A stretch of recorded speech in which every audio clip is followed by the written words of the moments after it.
impressed by that. And Because Cameron, that'll be as good as, this can help other people within your advice, especially in our family. oh yeah. Um, okay. For the first two words of the meaning, many can terms in these two words that relate to each other but have a different meaning, okay? For these two words, between sympathy and empathy. For sympathy, the definition and term of it is the feeling of self-pity and sorrow for someone else is misfortune. For empathy, empathy is the ability to understand and share the feelings of one and another within other people's standards. Very, very good. Now, in terms of those definitions, Who did this? Did you do it nope, alone? this is the general definition in the dictionary. Okay. Now, tell me this. When other people do not feel these emotions towards others, Empathy. No empathy. what could, in terms of those standards who don't have either one of those, how can one man change to be these ways to make other people feel better? Well, possibly. It depends on how you take this all down. Because, see, they're not aware. They absolutely are not. If they were aware, they wouldn't have done what they did. Ah. And for that, when other people do not feel others, it's because they're not aware of it, huh? They're not able for empathy. What about for sympathy? Well, that it will be quicker than empathy, what you just said. The meaning would be more like to them than if it were empathy, where they are jumping into the spirit of the person they're talking to. That's a very good way. I never thought of it like that. Yeah. And yet I do it all the times, and I have many terms, but that one is much better. In the religious form aspect to it, in the Christian of the Catholic Holy Bible, states on Islam 13:2 states, "When you go in deep water, I will be with you, nor God will lift you up from the water." And as for Matthew, no, not Matthew, for Galatians says this, "Bear one another burdens, and so fulfill the law of Christ." For those two verses in the Bible, they all connect to sympathy and empathy. For those two verses, you could tell me, how would you think on the Bible's perspective on how God wants us to show people that we care for them and how we are willing to help them?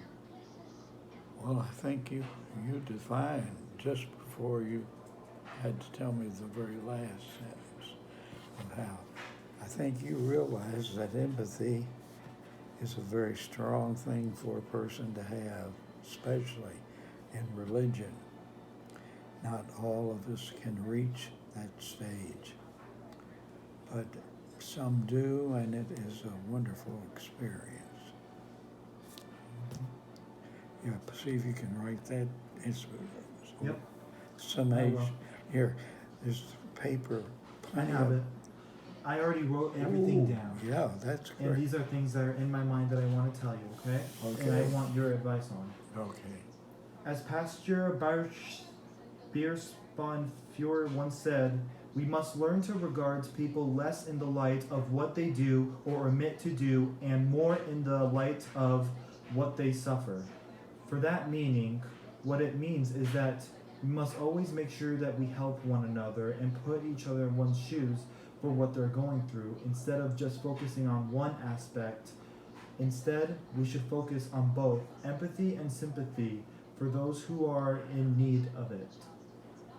Genius on your part. Wonderful. I don't know what else to say when I hear that balance coming out. I don't know who influenced you. You know, we learn things like this.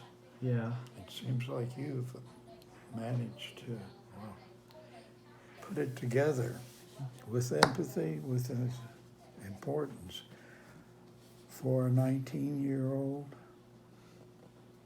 Yeah. It's unbelievable. And I can tell from your standards, you've know a lot. You know, as wise as they may seem, you know more than anybody in this family for what has happened in the past and how to express more in the present. They know, unfortunately, there's a sense before they even know why. They're scared of me. Fear is the one thing that aspects in everything in life, whether it's politics, whether it's religion or self-confidence. For many things, fear is the one thing that separates us from like doing the things that we love, or it can separate the feelings on how we can put into others. For that reason, that might be one of the main cause of why people don't want to feel sympathy or empathy. Am I correct? Yes, you're very much correct. It's good that you write this down. It'll be a very touching thing that's not touched by anything I've ever heard. Audio check. Yep, still going. Next two things I want to talk about are serious life matters, some in which that you have experienced in your past, correct? Now wait, I have to think that, say it again. Next two things are the things that are very controversial today because it relates to others through what they they're currently or they have gone through a very serious topic, and it's something that I want you to answer. These two things that relates to a broken hearts and people's of how they feel is the two terms are suicide and depression. The term for suicide is the act of causing someone to harm themselves. For depression is the long-term feel of sadness within someone. So tell me, if you were to use sympathy and empathy, how would you help a person who is going through suicide? I mean, who is thinking of. Yeah. As in, how can you help them? Empathy. Empathy. Strongly. Infancy. What was the word? See, Empathy. Empathy, yeah. Yeah, to be with emphasis on empathy, on infancy. Yep. Yeah, that's what it's so similar to, in the way you say the words to make the distinction. Uh-huh. It's difficult, Yeah. but I'm not skilled that way. I wish I were, because I never meant it as a problem. I never kept it anything secretly in writing. Nothing. And I'm sorry that I didn't in my life. No, you're fine. But you're giving me a chance. If anything, I want to hear your advice on how would you help people who are depressed or feel suicidal, you know? Yeah. Because you've experienced, like, can you tell us the story of, like, of a certain group of two men who committed suicide? Is that correct, or? Well, yes, in a way it is, because I never would have thought they would have done it. And it was a matter of money they stole that was mine, that I didn't even know was mine, but I thought about it. It was mine. And my father took these two, a cousin, cousin Kenneth from my father's sister's son, Kevin. That was his name. That has many question marks of needed empathy, But by then they didn't receive it until it was too late, huh? Didn't ever receive that empathy of relationship. And that's why that happened, huh? For what I would have done, it's like, for me, I always want to make sure that all my friends are okay. I always check on them every once in a while during the week, whether I go with them to Pokemon or anywhere in the world. For me, when it comes from like people who are depressed or suicidal, I tend to want to always help them in a way where I'm not trying to offend them or anything. If anything, I'm trying to make them come to me, for I am trying to give them rest. In fact, the two quotes for what I want to tell you this. The first one within the suicidal one is this. For Psalms 55:22 in the Catholic Bible states this: Cast your burden upon me, the Lord, and he will sustain you, and he will permit the righteous to be moved. And for depression, for Matthew 11:28 states this: Come to me, for I will give you rest, all that who are weary and laden in labor. My gosh, yeah. For those verses, you understand like those. I'm not sure if I'm correct on this, but those two means is to put yourself like put all of your stress and everything you have to the Lord, and have them like give you rest. The greatest form of receiving from the Bible is this term that you have, empathy, is that could be substituted for what a lesser point of view would be. So You might yeah, put it in words that are simpler, more simple, but that's the way I look at it. I would believe that like how I would like what that verse means to me is to help the ones who Who are need it. depressed, who need it, Yeah, by actually like making them feel loved, and that we do, not in our minds but in our hearts, that we care for them. That's what I believe.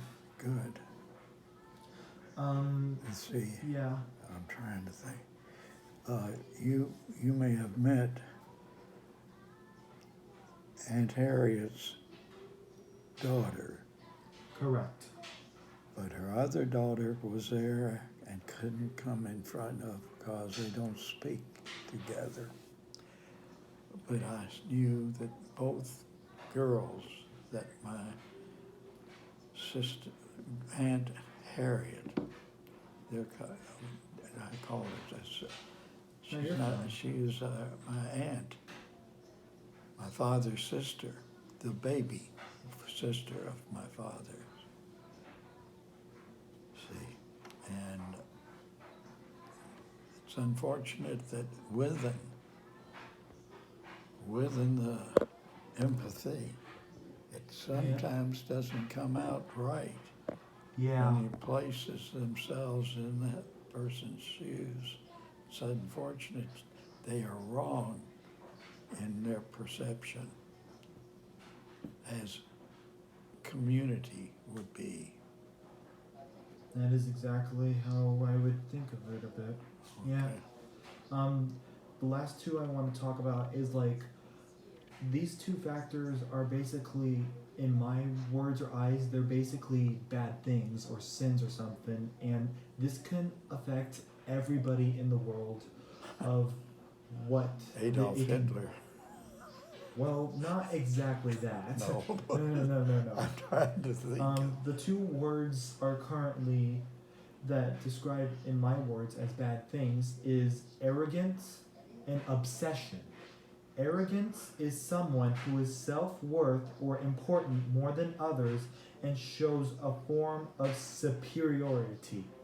What that means is that you don't really like show or care for like much at all other than yourself. and you take enhance your own prideful thing for what you do instead of like showing off more of the love and pride within others. That's a good one. And That's a hard one to think about. and the second one is obsession. Obsession is a state of being of obsessed with something. That's right. It means if you are very addicted or obsessed with something like, oh, I don't know, that person's obsessed with watching cartoons, or that person loves watching like Disney, or obsessed with drugs like over 24/7. So tell me this. How do you turn those how do you change those people to make them not arrogant and not obsessed? How do you change them? So far, I have never been lucky in many years. It just keeps going. The evil method of some force, and that force is a question mark. The easy way out would be the devilish behavior. Speaking of devilish, within the Bible series in the Catholic, on Samuel 2.3, talk to me more so proudly, let not be arrogance come from your mouth. Arrogance are the wicked that hunt for the weak. And for obsession, John 2:15-17 said, the desires of the flesh and the desires of the excess and pride is in the possessions of us on earth. It's not from the Father, but it's from the world. My God. So, with these two verses in the Bible, what do you think they mean? For the first part, let's talk about arrogance. What do you think the Bible means of what arrogance is? Well, it's a very broad meaning. And since it is, it's just like a goldfish swimming in water that's not sufficient for it to continue. Oh. Wow. Yeah, it does. It's the only analogy I can make quickly. And for obsession, Well, I think it would. what do you think about obsession in the Bible's perspective? Well, it's a means of communication that the Bible has to have, or they won't get it. For people who are being like obsessed over one thing, how would you help that person to look at other things instead of one thing? Well, that one thing should be recognized. Too much of that idea of no other stimuli will help balance that thought, because if you take and apply this, what was the word? Obsession? Obsession, yeah. Obsession. It's a limitation of evil. Mm-hmm. In a very clever way. In a way, when someone's obsessed with something, they don't think of the other thing. Yeah. It's like you're being in school and you think about just wanting to go out there, back home, not wanting to sit on a desk in a classroom filled with people learning something boring. They're more obsessed with more about getting home instead of enjoying the present of where they are right now, of doing other things other than just being home. The same thing can be applied to other things. Like some people can be obsessed with watching TV, playing video games, or even to other things to the point of them not focusing on other things. Well, that's a lot of things behind it. I would say that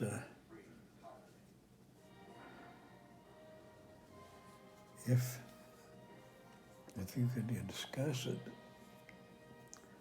this problem of the Bible saying, and then The moral saying, yeah, you can compare those two and think for yourself on how you would help.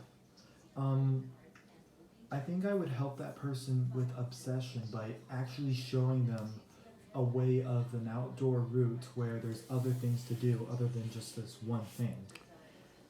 For arrogance, I would show the person on how they are acting and how they can improve of what they do instead of being prideful and negligence towards others. They could be more supportive and help others. well, let me tell you this, not quite hitting what you were saying.